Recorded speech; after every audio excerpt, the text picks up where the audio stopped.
മുസ്ലിം league ഒരു രാഷ്ട്രീയ പാർട്ടിയാണ്. അതിൽ ഭൂരിഭാഗവും മുസ്ലിങ്ങളാണ്. മുസ്ലിങ്ങളെല്ലാം മുസ്ലിം ലീഗുകാരല്ല. മുസ്ലിങ്ങൾ മുസ്ലിം ലീഗിലുണ്ട്, കോൺഗ്രസിലുണ്ട്, കമ്മ്യൂണിസ്റ്റ് പാർട്ടിയിലുണ്ട്, ഈവൻ BJP-യിലടക്കം മുസ്ലിങ്ങളുണ്ട്. ഇപ്പോൾ മുസ്ലിം ലീഗിന്റെ ചിഹ്നമായ കോണിക്ക് വോട്ട് ചെയ്തില്ലെങ്കിൽ സ്വർഗത്തിൽ പോവില്ല എന്നൊക്കെ ഉള്ളൊരു ഓരോ പ്രഭാഷകന്മാരുടെ ഓരോ ആശയങ്ങളാണ്. അതൊന്നും ഒരു ഔദ്യോഗിക വാക്കുകളായിട്ട് എടുക്കാൻ പറ്റില്ല. ആ ഒരു ചിന്താഗതിയിൽ നിന്നൊക്കെ ഒരുപാട് മുന്നോട്ട് പോയിട്ടുണ്ടോ മുസ്ലിം സമുദായം? ലീഗിന് വോട്ട് ചെയ്തില്ലെങ്കിൽ സ്വർഗത്തിൽ പോവില്ല എന്നൊക്കെ ഉള്ളത് ആ ചിന്തയിൽ നിന്നൊക്കെ ഒരുപാട് മുന്നോട്ട് പോയിട്ടില്ല. നേരത്തെ ഇല്ല. അത് ഏതോ ഒരു പ്രഭാഷകൻ പറഞ്ഞൊരു കാര്യം മാത്രമാണ്. അതാരും അംഗീകരിക്കാൻ പോകുന്നു. പിന്നെ ഇവിടെ ഒരു പൊതു ആശയമായി എടുക്കേണ്ടത് സമസ്ത പറയുന്നതാണ്.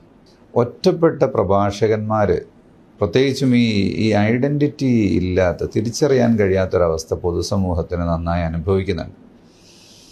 കാരണം ഒരു തലപ്പാവുധാരിയായ ഒരാൾ, ഇപ്പം ഞാൻ എന്തെങ്കിലും ഒന്ന് പറഞ്ഞാൽ അത് മൊത്തം മുസ്ലിം സമുദായം ഏറ്റെടുക്കേണ്ട ഒരു സ്ഥിതിയുണ്ട്. ഞാൻ ഒരു സംഘടനയുടെ ഔദ്യോഗിക ആൾ എന്ന നിലക്ക് ഞാൻ പറയുന്നതിനൊരു ഉത്തരവാദിത്വം ഉണ്ട്. അതൊരു സത്യമാണ്. അതേസമയത്ത് ആര് പറഞ്ഞാലും, ഏത് മുസ്ലിയാരെന്ന് പോലും ഞാൻ പറയുന്നില്ല, കാരണം ഈ ഒരു വേഷം ധരിച്ച ആർക്കും എന്തും പറയാം. അതൊക്കെ മുസ്ലിം പറഞ്ഞതാണ് അല്ലെങ്കിൽ ഇസ്ലാമിൻ്റെ ആശയമാണ് എന്ന് മനസ്സിലാക്കപ്പെടുന്ന ഒരു രീതിയുണ്ട്. അത് തിരുത്തപ്പെടണം.